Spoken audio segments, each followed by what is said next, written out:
Por exemplo, eu fiz um vídeo, eu vou fazer propaganda dos meus vídeos aqui, pra quem não viu, né? Eu fiz um vídeo sobre a evolução e dispersão dos hominídeos, que eu tive que dividir em dois porque ficou muito comprido. São vídeos, somando os dois dá 2 horas e pouco. Tá. Mas o que eu fiz? Eu contei toda a saga, dentro do que a gente sabe hoje, e muda com frequência, dentro do que a gente sabe hoje, sobre os hominídeos. Desde o surgimento dos hominídeos até hoje. E aí o que acontece? Você tá em cima de qual teoria de que o Homo sapiens vence? Por que ele venceu os outros? Se ele exterminou realmente Então, os eu outros? peguei, eu conto, eu não explico muito. Porque no sapiens... Sim. A ideia do Sapiens é meio que ele pegou Do livro a mais você tá falando. ele pegou a mais aceita hoje pelos antropólogos, realmente pelas coisas. Que a Foi um gente genocídio. a gente teve uma competição muito grande com outros povos, com outras espécies humanas. Teve muito hibridismo também, então teve reprodução, né? Entre esses. Isso daí também hoje não tem muito questionamento com relação a isso, porque você tem vestígios no DNA. E teve as mudanças climáticas que também não ajudaram. Os outros. Os outros, exatamente. Então, por exemplo, os neandertais, eles sofreram com o fim da era glacial. Com o fim não, porque há 40 mil anos atrás foi uma outra mudança climática que teve, mas teve uma redução. Eles sofreram mais. Teve uma mudança climática muito forte, talvez por comportamento deles fosse muito diferente do nosso, o Homo sapiens sobrepujou eles de alguma forma. A gente sabe que o Homo erectus ele sobreviveu na ilha de Java até, sei lá, 100 mil anos atrás, até um pouco menos. E provavelmente quando eles foram extintos mais por questões climáticas, pelo subida dos oceanos, uma coisa assim, né, mudança da flora, do que por competição com o Homo sapiens, né, que nem existia naquela época lá. Então, mas poderia ser os denisovanos, por exemplo, que já estavam lá, né, que é uma outra espécie que é mais aparentada com a nossa. Então, poderia ser X. Então, quando você vai ver, a substituição de outras espécies humanas meio que tem a ver com o impacto que o Homo sapiens causou, sim, em boa escala. Por competição por recursos. Competição por recursos, guerra. Ou hibridismo mesmo. Você vai desaparecendo ali com a linhagem e, na verdade, você vai incorporando, né? Não vai desaparecendo, você vai incorporando ali no seu DNA.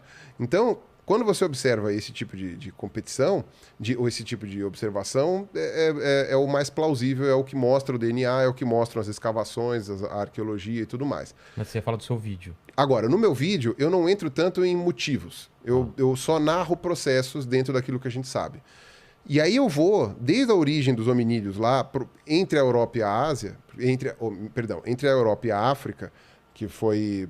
porque, inclusive, você tinha uma conformação diferente entre a junção, o mar Mediterrâneo era mais baixo, tal, tinha todas essas coisas, até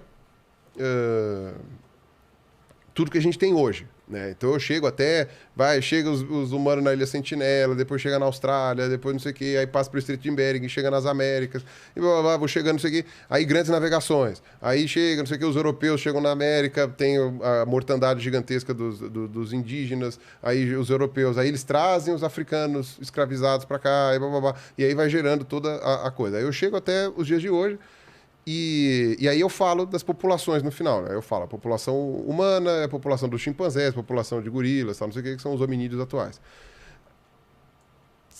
O pessoal criacionista tem que acreditar no meu vídeo a partir de certo ponto.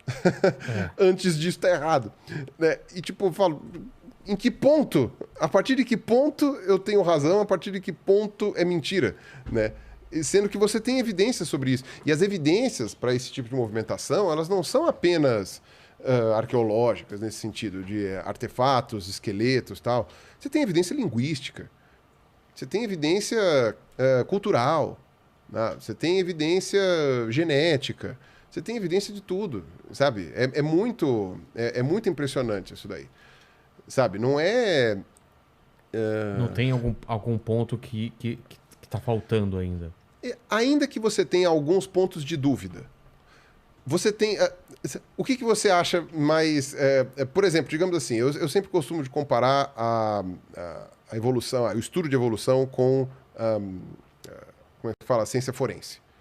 Você quer descobrir um crime. Quem cometeu tal crime. Né? Que o pessoal até fala, evolução, ninguém estava lá para ver. Eu assim, mas... Pega o caso Nardoni. Você sabe que tem um criminalista, que até hoje defende a hipótese da terceira pessoa.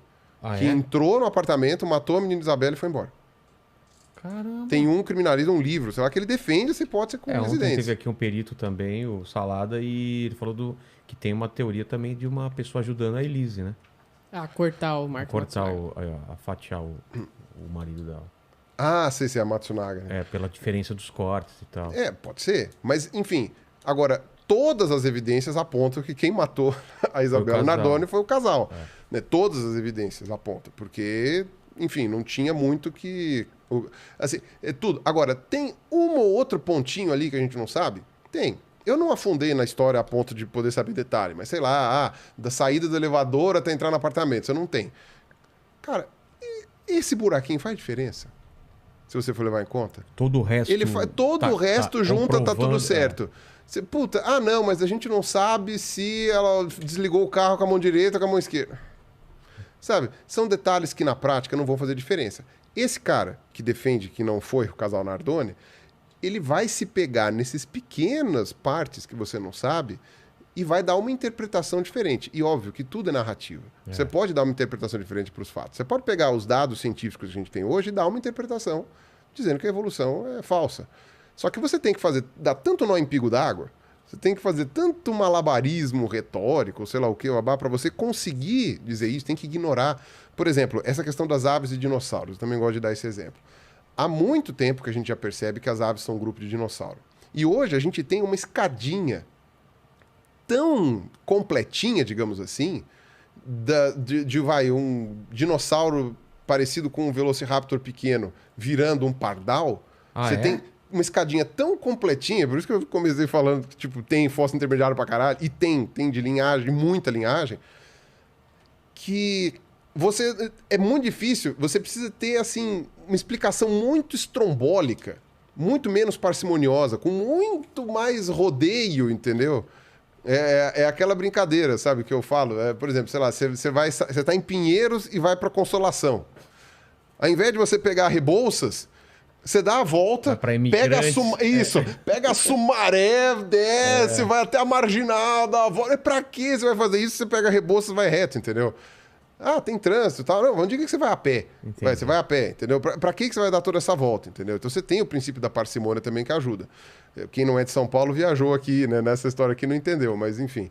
Agora, quando você vai ver essa realidade dentro dos dados que a gente tem, dos dados que a gente possui, de tudo isso daí...